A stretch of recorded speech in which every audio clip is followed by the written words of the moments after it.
ভারতীয় প্রধানমন্ত্রী তার মতো করে বলেছেন। বিশ্ববাসী জানে এই ব্যাপার, এটা কোনো নতুন ব্যাপার নয়। আজকে 52 বছর হয়ে গেছে। হ্যাঁ, এই 16 ডিসেম্বরের এবং এই 9 মাসের যুদ্ধ কিন্তু বাংলাদেশের যুদ্ধ। আমি শুধু এটুকু মনে করি যে এটা আমাদের যুদ্ধ, আমাদের প্রাণহানি হয়েছে, আমাদের মা বোনেরা সম্ভ্রমানি হয়েছে এবং 9 মাস আমাদের দেশ একটা বড় ধরনের বলবো রক্তপাতের মধ্যে ছিল।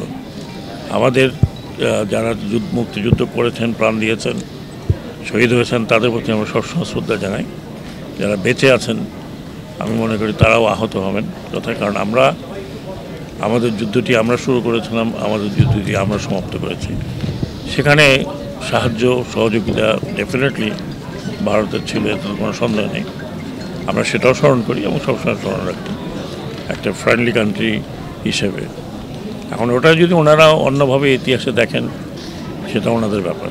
আমরা আমাদের ইতিহাসে মনে করি আমাদের এই মুক্তিযুদ্ধ বিশ্বের অন্যতম শ্রেষ্ঠ ঘটনা যা ঘটেছে বিশ্ব ইতিহাসে। শিয়া বাটার ও ভিটামিন ই সমৃদ্ধ lily glam beauty soap. Lily, always beautiful.